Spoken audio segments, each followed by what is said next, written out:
Amen. Voilà, très heureux d'être avec vous ce matin, de partager, d'ouvrir avec vous la parole de Dieu, comme on l'a chanté, qui est cette lumière, qui est ce bon pain aussi pour nourrir nos cœurs. Voilà, bienvenue à quelques visiteurs. Voilà, soyez bienvenus des Côtes-Béquets. Voilà, on va ouvrir la parole de Dieu, toujours dans l'Évangile selon Marc. On poursuit notre parcours, on avance petit à petit, on arrive vers la fin de cet évangile, mais toujours des choses tellement importantes, tellement bonnes à partager. Tout a déjà été dit dans les chants. Si vous avez été attentifs, si vous vous êtes déjà laissé interpeller par les chants, tout a été déjà dit, et notamment ces deux pensées de briller, d'être... Voilà, de continuer de prier par notre témoignage, de partager autour de nous ce qu'on a pu recevoir et puis de ne pas céder à la peur. Alors le thème d'aujourd'hui, on va le voir, c'est de continuer d'annoncer la bonne nouvelle. Vous savez que Jésus pense à l'avenir. Notre Dieu, bon, lui, il est Dieu d'éternité, il vit dans l'éternité. Certains disent un éternel présent, mais pour ce qui nous concerne, Dieu, il a tout préparé pour l'avenir. Et Jésus, lui, il pense à l'avenir. Quand il parle à ses disciples, il pense à leur avenir. Il se soucie de leur avenir. Et il veut préparer ses disciples, notamment là dans le contexte dans lequel on est, dans Marc au chapitre 13. On avait lu le début de ce chapitre la dernière fois. Et là, on est à partir du verset 9. Jésus veut préparer ses disciples pour le moment où il ne sera plus avec eux. En tout cas, plus avec eux physiquement, plus avec eux en chair et en os. Mais on le sait, Jésus, il est avec nous. Alléluia, il est avec nous par son esprit. Et jusqu'à la fin du monde, Jésus dit, je suis avec vous. Alléluia. Donc ça, c'est quand même une grâce, un privilège, et ça, les disciples vont le découvrir plus tard, quand il y aura la venue du Saint-Esprit, le jour de la Pentecôte, et là, ils vont réaliser que voilà, Jésus, il a réalisé sa promesse de venir habiter en eux, de venir les remplir, et il est avec eux, et il va les accompagner dans l'œuvre qu'il leur confie. Mais là, on est à la veille de son sacrifice, de la croix et tout ce qui va se passer pour ses disciples. Et Jésus se soucie donc pour leur avenir. Il veut les avertir, il veut les préparer à ce moment où il ne sera plus avec eux. Il va falloir qu'ils se débrouillent tout seuls, il va falloir qu'ils marchent par eux-mêmes, qu'ils avancent par la foi. Et quand Jésus les aura quittés, on le sait, et Jésus le sait, c'est pourquoi il les prépare, ils vont devoir faire face à beaucoup de difficultés.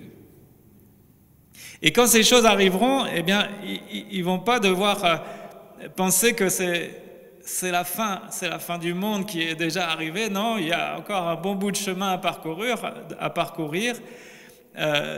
Les disciples, c'était déjà il y a 2000 ans. Plus de 2000 ans. Alors nous, on est plus proches que jamais, c'est sûr.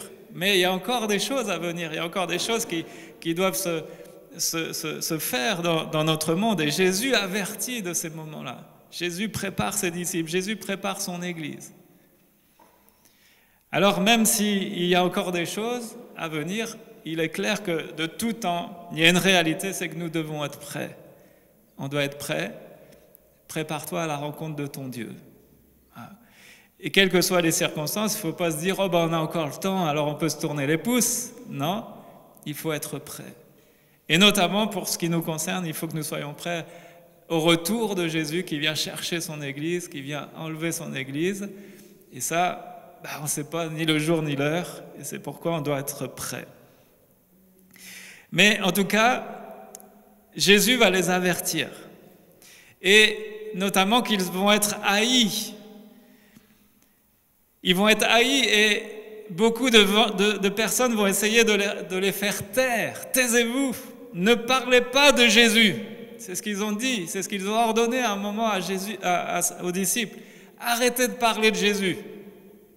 Vous pouvez vous adonner à votre religion, faire ce que vous voulez, mais arrêtez de parler de Jésus. Heureusement que les disciples n'ont pas obéi à ça. Non, nous ne pouvons pas ne pas parler de ce que nous avons vu et entendu. Ils ne pouvaient pas se taire, c'était impossible. Impossible. Alors, malgré tout ça, bien, les disciples vont devoir être prêts, préparés à continuer de parler de Jésus à tout le monde. Et c'est le message d'aujourd'hui. Continuons d'annoncer la bonne nouvelle. Parce qu'il y a toutes sortes de difficultés que les disciples devront affronter. Et nous, aujourd'hui, on n'est pas exempt. Il y a toutes sortes de difficultés que nous devons affronter, que nous devrons affronter. Mais Jésus nous prépare. Alors, on lit ensemble dans Marc, chapitre 13. Nous sommes au verset 9. Faites attention à vous-même. Alors on continue dans les nouvelles réjouissantes.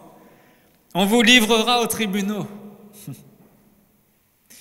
et vous serez battus dans les synagogues. Vous comparaîtrez devant des gouverneurs et devant des rois à cause de moi pour leur apporter votre témoignage.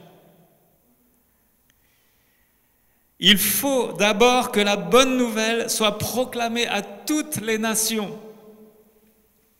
Quand on vous amènera pour vous faire arrêter, ne vous inquiétez pas d'avance de ce que vous direz, mais dites ce qui vous sera donné au moment même.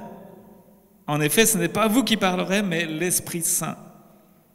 Le frère livrera son frère à la mort, et le père son enfant. Les enfants se soulèveront contre leurs parents et les feront mourir. Vous serez détestés de tous à cause de mon nom, mais celui qui persévérera jusqu'à la fin sera sauvé. Amen. Amen. Alors, deux choses que nous allons voir aujourd'hui, deux thèmes centraux pour aujourd'hui, c'est que nous devons annoncer la bonne nouvelle à tout le monde et ne laisser personne nous empêcher de parler de Jésus. Alors, le premier point que souligne Jésus ici dans notre passage, c'est que nous serons haïs. Faites attention à vous-même. On vous livrera aux tribunaux, vous serez battus dans les synagogues, vous comparaîtrez devant des gouverneurs, devant des rois à cause de moi. Nous serons haïs. Les disciples seront haïs. Au verset 12 et 13, il est dit « Le frère livrera son frère à la mort ». Donc, le père, son enfant, sous-entendu, les inconvertis livreront les chrétiens à la mort. Même si c'est dans la même famille. Les enfants se soulèveront contre leurs parents, les feront mourir. Pas très réjouissant ce tableau. Hein. Vous serez détestés, haïs, détestés de tous à cause de mon nom. Ça, voyez-vous, ce point-là, c'est quelque chose qui nous pose problème aujourd'hui dans notre société actuelle. Pour nous aujourd'hui, dans notre vie personnelle. Ça nous pose problème. Pourquoi? Parce qu'on est tous pareils. Hein. Nous, on veut être aimés de tous. On ne veut pas être haïs de tous, on veut être aimés de tous. Enfin, dites-moi si ce n'est pas vrai. On veut être aimés de tous. Et on veut que les gens disent de nous que nous sommes des gens bien. Normal. Mais le problème, c'est qu'à cause de ça, eh bien souvent, on va éviter de dire des choses qui ne plaisent pas au monde, qui ne plaisent pas aux gens qui nous entourent. Éviter de leur dire des choses qui leur déplaisent. Et ça, c'est un problème, voyez-vous. Parce que le véritable amour, il dit la vérité. Et le Seigneur, lui qui nous aime, n'hésite pas un instant à nous dire, entre guillemets, nos cas de vérité. Non pas pour nous saper le moral, pour nous casser, pour nous briser en deux, mais pour mettre le doigt là où il y a un problème à régler dans nos vies. Et il le fait par amour. Et donc nous, si on aime notre prochain, quel qu'il soit, notre famille, notre entourage, notre voisinage, nos collègues de travail, si on les aime, Notre souci n'est pas de leur plaire à tout prix, d'être aimés par eux. Notre souci, si on les aime vraiment, ça doit être quoi? Leur salut. Et leur dire la vérité, même si elle peut les déranger.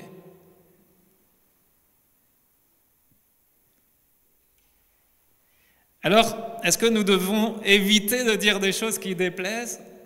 Non, je ne crois pas. On peut dire des choses, mais il faut qu'évidemment on les dise avec douceur, avec tempérance, avec sagesse. Il faut qu'on les dise peut-être au bon moment, il y a des moments pour parler. Et surtout, il faut qu'on les dise avec un cœur rempli d'amour. Mais il faut dire les choses. Alors, beaucoup de chrétiens ont trouvé le moyen d'éviter des difficultés. La question dans tout ça, c'est Jésus, lui, qu'est-ce qu'il en pense? Qu'est-ce que ferait Jésus? Qu'est-ce qu'il en pense, hein? Que dit Jésus à ce sujet? Nous, on a trouvé le moyen d'éviter des difficultés. On parle de Jésus à nos amis chrétiens. Ça, il n'y a pas de problème. Mais souvent, c'est beaucoup plus difficile de dire aux autres que nous sommes chrétiens, à ceux qui ne le sont pas, de leur dire que nous sommes chrétiens, d'afficher la couleur, de montrer notre bannière. Et on va éviter de parler trop souvent de notre appartenance à Jésus. Je dis nous, je me mets dans le lot, je ne m'exclus pas. Je pense qu'on a tous cette tendance-là. On veut éviter la provocation, on ne veut pas déplaire, on veut...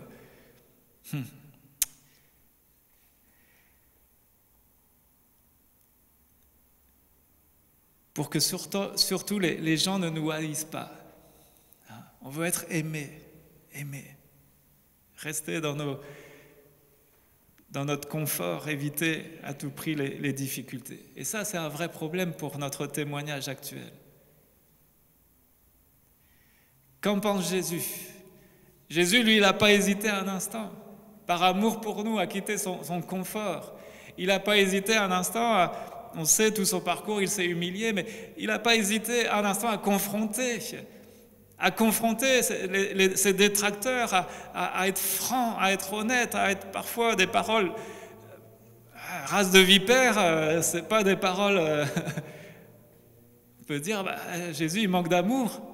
Non, il ne manque pas d'amour en disant cela. Il affirme la vérité, il dénonce l'hypocrisie des docteurs de la loi, des religieux. Et nous, on peut faire ça aussi. Pas se prendre pour Jésus, attention, mais quand il y a de l'hypocrisie autour de nous, du mensonge, on a le droit de le dire. On a le droit de le dénoncer, on a le droit de ne pas être d'accord, on a le droit de dire non, moi je suis chrétien, je ne tremperai pas dans ça. Moi je suis chrétien, je ne suis pas d'accord avec ton comportement. Je ne suis pas parfait, mais ce que tu fais là, tu vas trop loin. On a le droit de dire. Mais tu sais, malgré ce que tu fais, tu sais que Dieu t'aime. Moi, j'étais comme ça avant, on peut donner notre témoignage. Moi, peut-être j'étais comme ça avant, moi je mentais, moi je m'emportais, j'étais violent. Et on peut dire son témoignage. Mais il y a quelque chose qui a changé dans ma vie. Bref, il y a tellement de choses à dire sur le témoignage. Alors la question derrière tout ça aussi, c'est jusqu'où va notre amour pour Jésus ? Est-ce que nous, on veut à tout prix notre petit confort, on veut surtout être aimé de tous, on veut être des bons petits chrétiens, entre guillemets, qui ne font pas de vagues, et être aimé, apprécié de tous, tout le monde nous aime, tout le monde est beau, tout le monde est joli, sauf que personne ne sait qu'on est chrétien. Est-ce que c'est ça le but? Non. Et vous savez, ça va loin cette histoire, parce que si quelqu'un menace de te frapper, par exemple, est-ce que tu vas dire que tu aimes Jésus? Si ta famille se met à te haïr, parce que dans le contexte, Jésus, il mâche pas ses mots, là, il avertit de choses difficiles. Hein. Le frère livrera son frère à la mort, le père son enfant, les enfants se soulèveront contre les parents. Si ta famille même se met à te haïr, est-ce que tu vas continuer à aimer Jésus? Est-ce que tu vas continuer à revendiquer que tu es chrétien, que tu appartiens au Christ, qu'il est ton sauveur, qu'il est ton Seigneur? Et ça, c'est pas du tout facile. Loin de là. Ça demande vraiment l'aide de Jésus. Et c'est pour ça que Jésus, il avertit ses disciples, il dépeint le tableau le plus noir qui soit pour leur dire, mais même dans ces moments-là, je serai avec vous, je vais vous aider dans votre témoignage, vous ne serez pas tout seul. Mais tenez ferme, continuez de persévérer dans votre foi et continuez d'annoncer Jésus-Christ, continuez d'annoncer la bonne nouvelle. Alors ça, c'est la première chose, et il faut qu'on le sache, il ne faut pas qu'on soit ignorant de ces choses, et Jésus nous avertit, non pas pour nous décourager, mais pour nous fortifier, nous encourager, nous dire, même si ces choses arrivent, eh bien, Jésus il est avec nous. Première chose, c'est nous serons haïs. Il ne faut pas être surpris si les gens nous haïssent. À cause de notre foi, notre attachement à Jésus, nos valeurs biblique, chrétienne. Il ne faut pas être surpris. Maintenant, il ne faut pas non plus se décourager. Parce que la réalité, ce n'est pas nous qu'ils haïssent. C'est l'image, la mauvaise image qu'ils ont de Dieu. Et c'est cette mauvaise image que nous, on doit corriger. Tu dis, mais pourquoi tu as de la haine contre Jésus? Pourquoi? En fait, non, tu ne le connais pas, Jésus. Tes conceptions sont mauvaises. Et c'est à nous alors de corriger, d'orienter, d'enseigner, de témoigner, de dire, mais non, tu n'as pas compris. Et de dire ce que nous, on a pu comprendre de Jésus, qui il est. Alors, qu'est-ce que Jésus nous dit de faire face à toutes sortes de contextes semblables? Alors, 3 choses très simples. La première chose que Jésus nous dit de faire, c'est de persévérer à témoigner, continuer à parler, continuer, on a chanté ces chants, de briller comme un phare dans la nuit, continuer d'être ce sel de la terre, cette lumière du monde.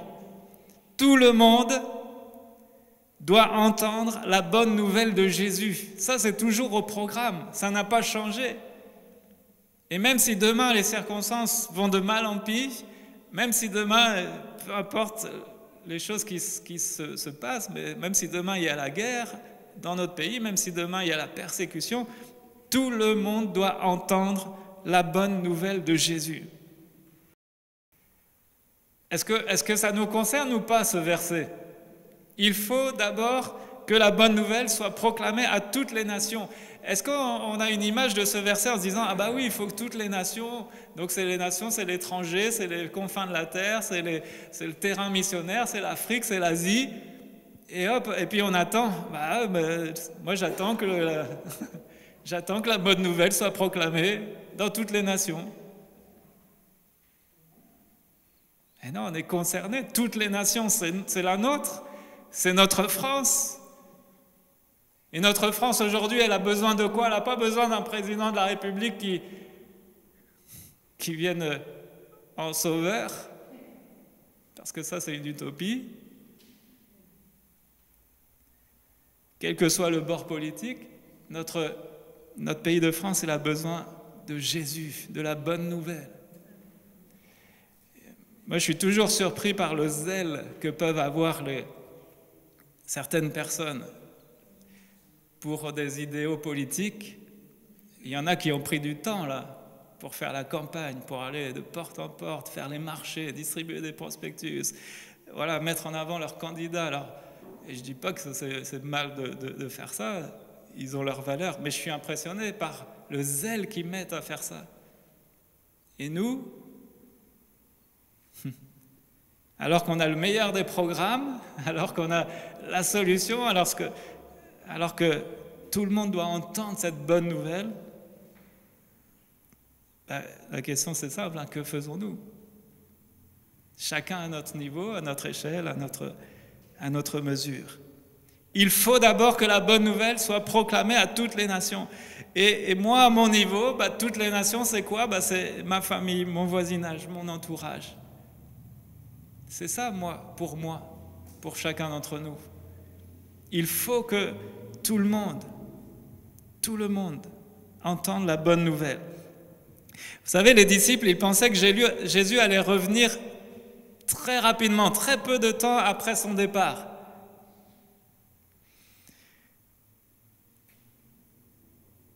Mais ils vont comprendre plus tard que Jésus, finalement, il ne va peut-être pas revenir de si tôt. Et en attendant ce retour, le peuple de Dieu doit se mettre au travail. Il doit se mettre à l'œuvre. Et partout dans le monde, des hommes, des femmes ont besoin d'entendre la bonne nouvelle de Jésus. Aujourd'hui, la France devient de plus en plus un pays déchristianisé, qui a besoin d'entendre la bonne nouvelle. Alors nous qui sommes là, c'est sur nous que le Seigneur compte. C'est lui qui nous a envoyés pour être des témoins dans notre pays, dans notre génération, dans notre région. Donc, c'est ce que Jésus nous dit de faire. Et il y a une chose importante, c'est que nous ne devons laisser personne nous empêcher de parler. Nous ne devons laisser personne nous empêcher de parler. Peut-être même si on a peur, mais tout le monde a besoin d'entendre parler de Jésus. C'est ce que Jésus veut pour nous.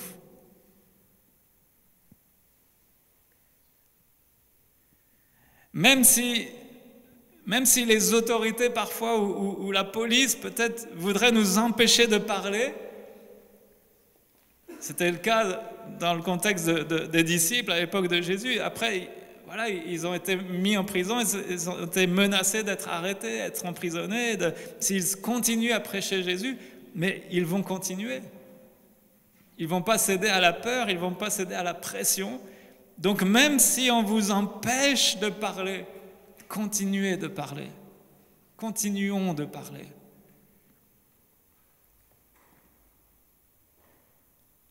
Parce qu'il y en a qui ont besoin d'entendre. Les disciples, ils ne s'arrêtent jamais. Dans la prison même, ils continuent de chanter et de témoigner. Tous les contextes, favorables ou non, ils saisissent l'occasion, ils témoignent autour d'eux. Et je crois qu'on doit leur ressembler. Nous sommes aussi les disciples du Seigneur Jésus.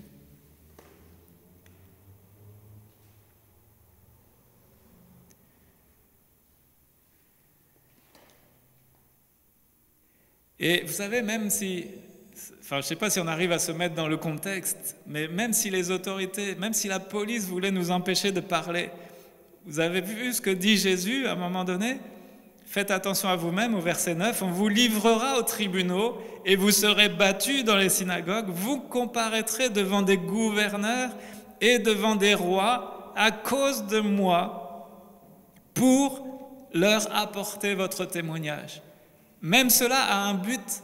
Même si demain on se faisait arrêter par la police, emprisonner, passer devant un tribunal pour notre foi, Jésus veut se servir de nous. Vous passez par ces choses à cause de moi pour leur apporter votre témoignage. Parce que les magistrats, les policiers, les juges, les avocats, ils ont aussi besoin d'entendre le message de l'Évangile. Il veut se servir de nous.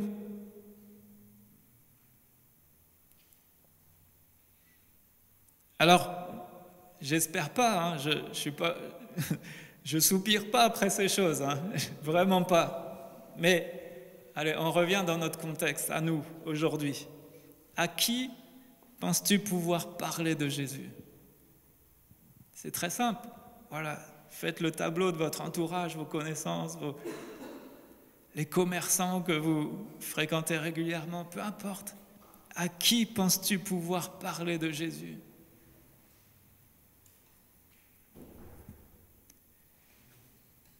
À qui l'Église pourrait-elle parler? Alors on a besoin d'essayer d'identifier les personnes autour de nous, autour de l'Église aussi, parce qu'il y a des personnes qui fréquentent l'Église, on les appelle parfois les sympathisants, il y a des personnes qui gravitent autour de l'Église, ils viennent de temps en temps.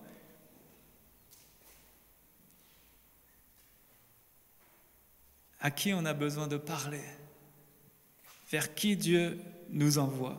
Donc ça, c'est la première chose. Qu'est-ce que Jésus nous dit de faire? C'est très simple. Première chose, ne vous taisez pas. Ne vous taisez pas. Continuez d'annoncer la bonne nouvelle, de témoigner autour de vous. Deuxième chose que Dieu nous dit de faire dans un tel contexte, que Jésus dit de faire, deuxième chose, ne vous inquiétez pas. Parce que ça, c'est la première réaction. Oh là là, oui, il faut que j'aille témoigner, mais moi je suis timide, moi j'ai peur. Jésus dit, oh, ne vous inquiétez pas. N'ayez pas peur. Même dans les pires situations, quand on vous amènera pour vous faire arrêter, verset 11, ne vous inquiétez pas. Alors nous, on n'en est pas là. Alors si, sans en être là, on s'inquiète, alors si un jour on en arrive là, qu'est-ce que ce sera? Quand on vous amènera pour vous faire arrêter, ne vous inquiétez pas d'avance de ce que vous direz, mais dites ce qui vous sera donné au moment même. En effet, ce n'est pas vous qui parlerez, mais l'Esprit Saint. Amen. La plupart du temps, c'est vrai que Dieu nous demande plutôt de réfléchir avant de parler. C'est mieux. Comme on dit, il vaut mieux tourner la langue 7 fois dans sa bouche avant de parler. C'est pas un proverbe, c'est pas biblique, mais c'est une pensée qui est, je pense, qui est sage. Le Seigneur nous demande de faire attention à nos paroles, de ne pas parler en vain. C'est vrai. Donc bien réfléchir avant de s'exprimer. On doit faire attention non plus de ne pas croire que la première pensée qui nous vient en tête vient de Dieu, nous est inspirée par l'Esprit de Dieu. Non, c'est des choses aussi qu'il faut veiller, il faut éprouver. Ça peut venir de plusieurs choses, ça peut venir de notre chair, ça peut venir du diable. Lui, il souffle des idées, vous savez, il l'a fait pour Pierre, l'apôtre Pierre. Ça peut venir de notre chair, ça peut venir de nous-mêmes, mais si c'est une pensée de Dieu, alors il faut l'éprouver. Voilà. Mais ce n'est pas toutes nos pensées qui sont inspirées comme ça par l'Esprit de Dieu. Mais, malgré ça, Jésus promet ici une aide particulière à des moments particuliers. Et notamment, ce n'est pas seulement le contexte d'être prisonnier, mais c'est le moment où on est en situation de témoigner, quel qu'il soit. Et je crois que là, il y a l'aide du Saint-Esprit. Là, il y a le Saint-Esprit qui prend le relais en nous, qui va nous donner des paroles au moment même. Ne vous inquiétez pas de ce que vous allez dire. Parce que le Seigneur, au moment même, il veut vous insuffler une pensée, une parole. Peut-être une révélation, une parole de sagesse, une parole de discernement. Mais ne vous inquiétez pas. Jésus dit qu'il sera avec nous dans ces moments-là. Alors, ça ne nous empêche pas de réfléchir à ce qu'on va pouvoir dire, c'est pas ça. On peut réfléchir un peu quand même, mais ne pas s'inquiéter, il faut y aller, il faut parler. Ouvre ta bouche et je la remplirai.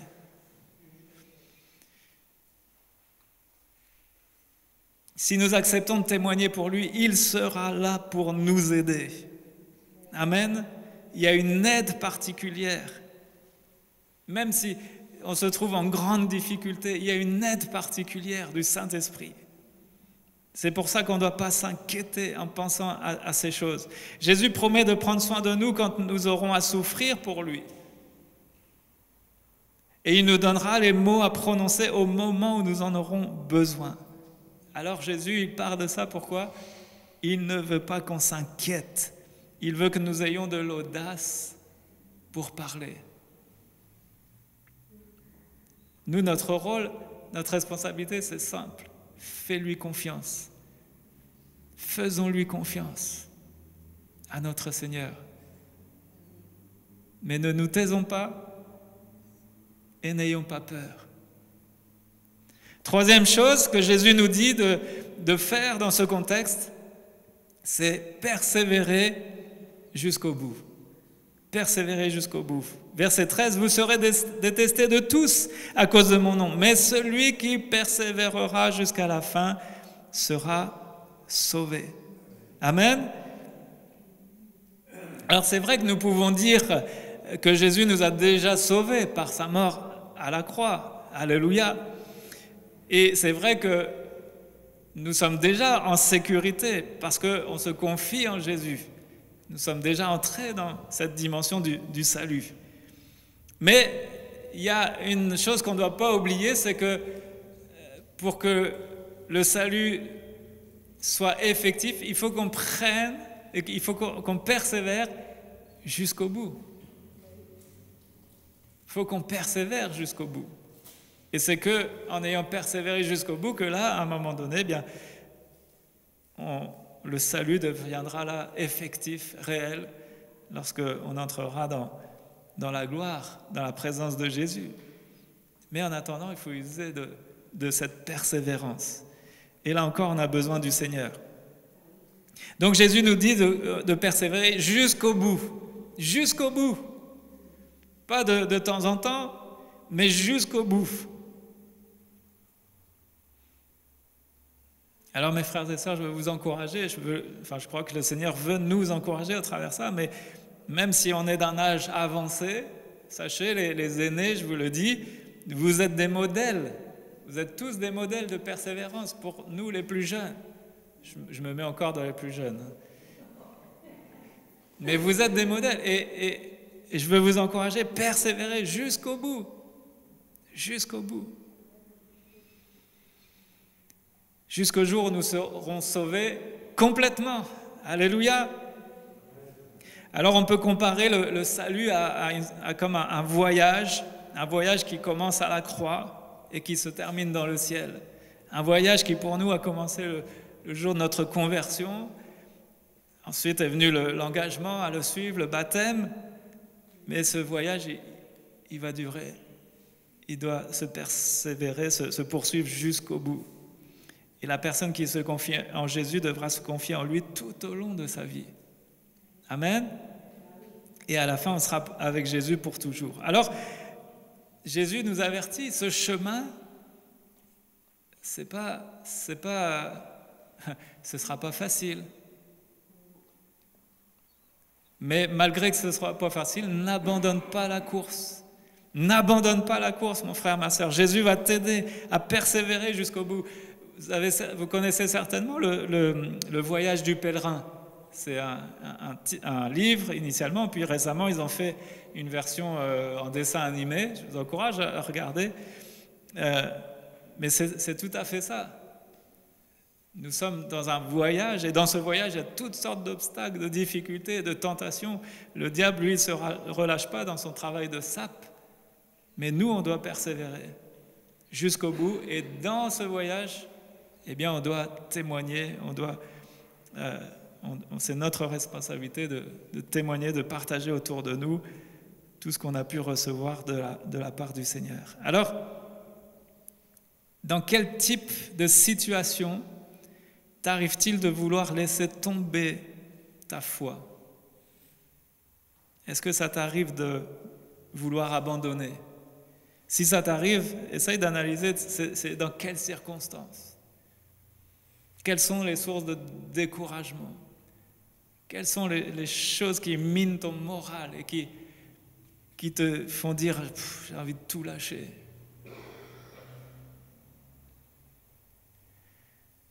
Et pense alors à ces paroles de Jésus, à ses disciples. Comment les paroles de Jésus t'encouragent à continuer jusqu'au bout. Et on a besoin de prendre pour exemple, comme modèle de patience et de persévérance, bien, les hommes et les femmes de foi qui nous ont précédés. Relisez Hébreux 11, vous avez toute une liste d'hommes et de femmes qui sont des modèles de foi, les héros de la foi, on les appelle parfois. Nous, on veut être de ceux-là. Amen. Donc, 3 choses très simples que Jésus nous demande. Malgré que nous serons haïs, malgré qu'il y aura de l'opposition de toutes sortes, des épreuves, des difficultés, Jésus nous dit de continuer de parler, de témoigner. Jésus nous dit de ne pas s'inquiéter, de ne pas nous en faire, ne t'inquiète pas. Et puis Jésus nous dit de persévérer jusqu'au bout. Alors pour conclure, On peut être dans nos vies, on peut être dans deux situations. Peut-être on peut être confronté à de réels dangers quand on témoigne. Il y en a certains, parce qu'ils ont témoigné, ils sont en danger pour leur vie. Alors c'est le cas évidemment dans les pays dans lesquels il y a la persécution. Mais nous, aujourd'hui, dans notre monde actuel en France, parfois on peut être en danger quand on témoigne. Certains peuvent être en danger d'être licenciés parce qu'ils ont osé parler de leur foi. C'est un danger. Certains courent le danger d'être rejetés par leur famille. Mais Jésus veut nous encourager à ne pas cacher notre foi aux autres. Amen. Et cette partie de l'Évangile est là pour nous faire prendre courage. Dire, mais ne t'inquiète pas, je serai avec toi, je vais t'aider. Il y aura un secours surnaturel, il y aura l'assistance du Saint-Esprit. Le Seigneur promet qu'il est avec nous jusqu'à la fin du monde. Donc ça, c'est une première situation. Soit on peut être vraiment en danger si on témoigne ou parce qu'on a témoigné. Dans ce cas-là, le Seigneur te dit, prends courage. L'autre situation, à l'inverse, c'est qu'on se trouve peut-être dans des situations où pour nous, c'est relativement facile de parler de Jésus aux autres. Mais alors, si c'est facile pour nous, eh bien, c'est là qu'on doit penser aux autres. C'est là qu'on doit penser à ceux qui, dans d'autres pays du monde, n'ont pas cette liberté, n'ont pas ce privilège de pouvoir vivre leur foi, de pouvoir se rassembler dans un lieu de culte, n'ont pas ce privilège de lire la Bible, n'ont pas ce privilège de se réunir pour prier. Et ça, peut-être parfois on oublie tellement rapidement notre privilège. Et peut-être que du coup, on n'en use pas assez de notre privilège, notre liberté. On ne sait pas quels sont les temps qui viennent. Alors profitons-en. Et pensons à ceux qui n'ont pas cette liberté. Alors évidemment, on peut s'informer sur ce qui se passe dans ces pays. Vous pouvez aller vous renseigner sur les sites tels que Porte Ouverte, spécialisés sur l'Église persécutée, et voir comment on peut aider tous ces peuples. On le fait aussi à travers l'action missionnaire, l'action évangélique de Pentecôte et tout ça. Mais si pour nous tout est facile, entre guillemets, eh bien il ne faut pas qu'on oublie ceux pour qui c'est difficile et qui font ça au péril de leur vie. Amen. Voilà trois choses très simples qu'on veut retenir. Le Seigneur nous dit de persévérer, de témoigner, de parler, d'ouvrir notre bouche, de ne pas nous taire. Le Seigneur, deuxièmement, nous dit de ne pas nous inquiéter. Et le Seigneur nous dit de persévérer. Amen. Voilà, Seigneur, merci de nous interpeller encore. Et c'est vrai que nous voulons ouvrir notre bouche, Seigneur. Nous voulons saisir les occasions. Nous savons qu'il y a tant de monde encore qui ont besoin d'entendre ce merveilleux message de l'Évangile, l'Évangile qui libère, l'Évangile qui affranchit du péché. Oh Seigneur, nous on l'a entendu un jour cet Évangile. Nous l'avons reçu. Cet évangile est venu bouleverser nos vies. Tu as changé nos cœurs. Tu as changé notre destinée. Alors qu'on se dirigeait tout droit vers la perdition, bien toi, tu nous as arrachés des griffes du malin. Tu nous as libérés du péché. Et tu nous as entraînés à ta suite dans le cortège de ta victoire, dans la vie éternelle, la vie en abondance. Alors combien nous te sommes redevables, c'est vrai. Mais combien on ne veut pas oublier quelle était notre condition, et combien on ne veut pas être oublieux de réaliser qu'autour de nous, tant et tant ont besoin d'entendre le message de l'Évangile. Alors Seigneur, aide-nous Seigneur Jésus. Seigneur, ma prière, c'est que dans les jours, les semaines, les mois qui viennent, l'année qui vient, bien aide-nous si on peut témoigner à une personne. Si on pouvait témoigner, si on pouvait toucher le cœur d'une personne, si chacun d'entre nous on amenait une personne au Seigneur, l'Église doublerait. Oh Seigneur, fais-nous grâce. On ne veut pas courir après des prétentions trop grandes, Seigneur. Mais seulement, Seigneur, on veut ouvrir notre bouche. On veut parler à qui veut l'entendre. Donne-nous pour cela ton esprit qui est un esprit de force, un esprit qui donne du courage, un esprit qui donne du zèle. Seigneur, aide-nous à ne pas nous taire, à savoir comment parler. Et là encore, on a besoin de ton esprit parce que ton esprit, c'est un esprit de sagesse. Alors oui, anime-nous, remplis-nous de ta sagesse pour savoir quoi dire, comment le dire, à quel moment le dire. Et Seigneur, on ne peut pas se taire parce que c'est par amour qu'on veut regarder notre entourage avec amour, avec ton amour. Et toi, tu nous as tellement aimés que tu veux pas nous voir perdus. Alors Seigneur, là encore, remplis-nous de ton esprit qui est un esprit d'amour. Seigneur, j'ai besoin de toi. On a besoin de toi. Aide-nous. Et même si on ne sait pas quel est l'avenir, même s'il y a des choses peut-être difficiles que tu as averti les disciples à leur époque, tu veux aussi nous avertir aujourd'hui, eh bien Seigneur, remplis-nous de ton esprit, donne-nous cette persévérance jusqu'au bout. Oui, on ne veut pas nous taire, oui, on ne veut pas céder à la panique, à la peur, à la crainte. Nous voulons être remplis de courage pour toi. Et Seigneur, donne-nous de la persévérance jusqu'au bout, Seigneur. Nous ne voulons pas nous relâcher, même si parfois il y a des choses qui nous découragent et qui font qu'on voudrait peut-être abandonner. Non, Seigneur, saisis-toi de nous, donne-nous ce courage, donne-nous cette persévérance. C'est le fruit de ton esprit, Seigneur. Alors fais ton œuvre en nous. Voilà, je veux te prier, Seigneur. Voilà, dépose dans nos cœurs peut-être une personne. Une seule, ça nous suffit si on l'amène au Seigneur. Mais montre-nous qui autour de nous. À qui veux-tu que nous parlions? À qui veux-tu que nous prenions soin? Tu veux qu'on prenne du temps avec peut-être une ou deux personnes, qu'on prenne du temps pour la visiter, pour prier, pour ouvrir la Bible avec elle. Montre-nous avec qui on peut faire ça dans notre entourage. Et viens nous encourager en voyant ces personnes venir au salut, se convertir, se tourner vers toi pour être sauvées. Ô Seigneur,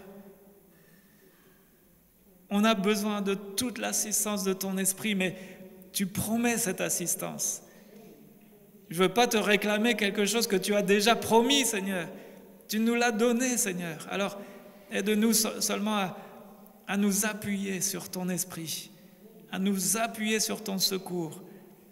Tu as promis d'être là, tu as promis ton secours surnaturel. Alors je veux m'attendre à toi, je veux m'attendre à toi pour moi, je veux m'attendre à toi pour mon frère, ma sœur, dans son contexte. Tu vois ceux qui travaillent, bénis-les de leur contexte de travail. Tu vois nos familles, aide-nous à briller au sein de nos familles. Tu vois parfois le voisinage. Eh bien, aide chacun d'entre nous à témoigner là où tu nous as placés, Père. Nous voulons vraiment être sel de la terre et lumière du monde. Père, dans le nom de Jésus-Christ, je t'ai prié. Amen. Amen.